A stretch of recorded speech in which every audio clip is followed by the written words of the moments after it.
ভালো করে সাবধানে ভাজবা। মাছ ভাজা হয়ে গিয়েছে, মাছ ভাজাটা উঠিয়ে নিয়ে আর ওটা দিয়ে দিয়েছিলাম, আরও ওটা ছিল। কড়াইটা আবার একটু ছোটো তো, তার জন্য দুটো তিনটে করে ভেজেছি। এখানে আমার মাছ ভাজা হয়ে গিয়েছে, আর কড়াইটা তো মাছ ভাজলাম তো একটু পুরা হয়ে গেল। এখানে আর একটু সরষের তেল দিয়ে জিরা ফোড়ন পেঁয়াজ কুচি দিয়ে ভালো করে নাড়াচাড়া করে, তারপরে শুকনো লঙ্কা বাটা, আদা বাটা, রসুন বাটা আর জিরা বাটা দিয়ে ভালো করে আরও নাড়াচাড়া করে, তারপরে ভেন্ডি আলুটা কেটে রেখেছিলাম, লম্বা লম্বা করে কেটেছিলাম, আর একটু মাঝখানে করে ফাটিয়ে দেখে নিয়েছি পোকা টোকা ছিল নাকি। পোকা ছিল না, ভালো ছিল ভেন্ডিগুলো, আর আমি ভালো ভেন্ডিগুলোই বানিয়েছিলাম। আর আলু দিয়ে ভালো করে নাড়াচাড়া করে লবণ হলুদ দিয়ে, যে হিসাবে ঝোল খাবা অতটা লবণ দিয়ে, আমরা একটু ঝোলটা বেশি বানিয়েছিলাম, একটু আমি তার জন্য বেশি করে দিয়েছিলাম।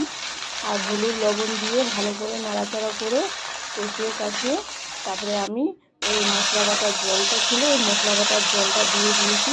রান্নাটা কিন্তু খুব সুন্দর হয়েছিল, খেতে বানিয়ে খেয়ে দেখবে আর আমাকে অবশ্যই কমেন্ট করে বলবে। এই যে আমার কিন্তু এখানে মশলাটা কষা হয়ে গেছে, আর এই যে লঙ্কা বাটার জলগুলো আমি দেখেছিলাম শিল্পটাতে, ওপরে জলগুলো ছিল, ওই জলগুলোই আমি ঢেলে দিয়েছিলাম। এখানে দিয়ে আমি এখন সিদ্ধ করার জন্য 10 থেকে 15 মিনিটের জন্য একটু ঢাকিয়ে রাখবো, ভালো করে যেন আলুটাও সিদ্ধ হয়ে যায়। আমার সিদ্ধ হয়ে গেছে, আর দেখো কী সুন্দর কালারও এসছে, আর খেতেও খুব সুন্দর হয়েছিল। আপনারা বানাবো বাড়িতে অবশ্যই। আর এই যে আমার কষানি হয়ে গিয়েছে, আমি এখন ঝোলের জল দিয়ে আর মাছটা দিয়ে ফুটিয়ে নামিয়ে নিব, রান্না আমাদের রেডি। এইভাবেই করে বানাবা।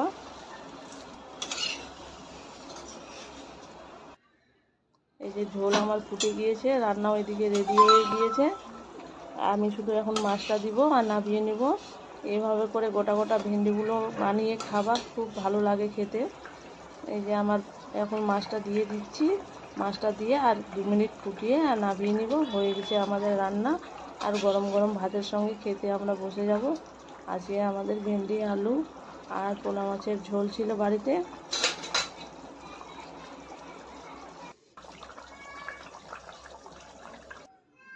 এই যে ভাত নিয়ে বসে গিয়েছি, গরম গরম ভাত, পাঁপড় ভাজা, আর এখানে মাছের তরকারি। আমাদের প্রায় ঠান্ডা হয়ে গিয়েছে, গরম গরম অত তরকারি খাওয়া যায় না, তো একটু ঠান্ডা করে খেতে বসেছিলাম। এই যে এখানে ভেন্ডি আলু আর মাছের ঝোলের ভাত নিয়ে বসে গেছি। একটু ঝোলটা আমি পাতলা করে করেছিলাম, এই ঝোলটা খেতে কিন্তু খুব সুন্দর লাগে, তার জন্য আমি একটু ঝোলটা পাতলা করে। এখানে ভেন্ডিগুলো সুন্দর ছিল, পেট ভরে গরম গরম ভাত আজকে আমরা খেয়ে